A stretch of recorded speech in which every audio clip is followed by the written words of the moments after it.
Doesn't look like a lot of people come to Rebecca Furnace, do they? The remains of a blast furnace that was built by Gideon Hughes, who came to New Lisbon.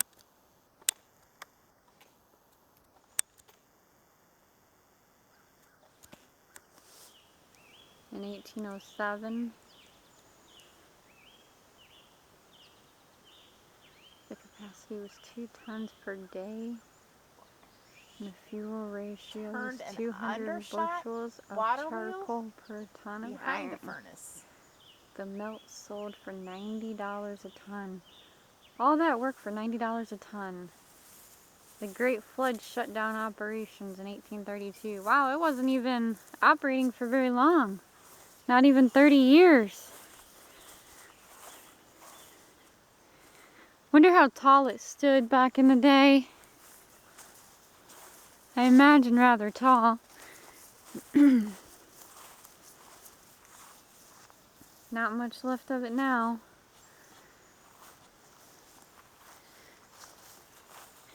These old blast furnaces are so cool. I wish you could see better inside. The tree has grown up inside. I know.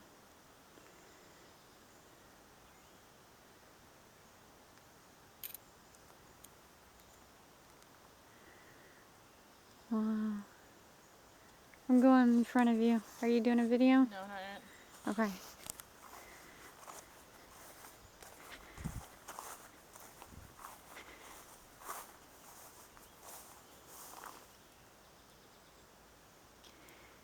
It doesn't seem like... Look at, there's like wood across the top, and then brick on top of the wood. You wouldn't think that would be a very structurally sound way to build it, you know? You'd almost think it'd get too hot. Oh wow, this wall's missing over here. There's not much left of this. It's sad.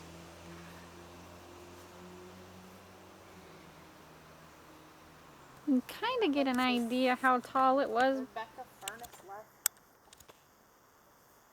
You can kind of get an idea how tall it may have been, because there's a piece back there that's pretty good sized. I wish somebody would have taken better care of this and preserved it. Yeah, that would have been nice. It's too bad people don't preserve this kind of stuff more. Like, these blast furnaces are cool.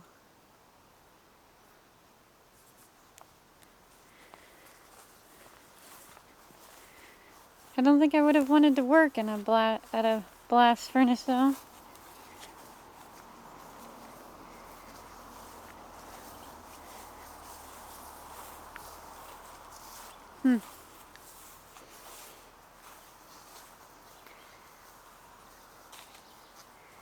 Not much to see, but it's still very interesting. Like, I kind of want to know if, like, if you were standing right here in front of it, could you feel the heat from it? Oh, I'm sure you could have felt the heat from it.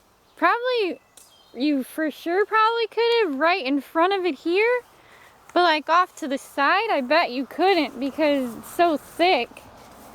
You know? The side walls seem pretty thick.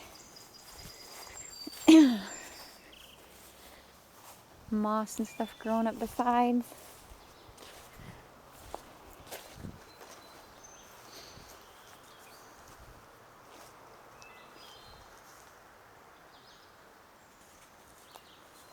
I'm gonna go over here. Well, it's not as thick as I expected it to be. The wall.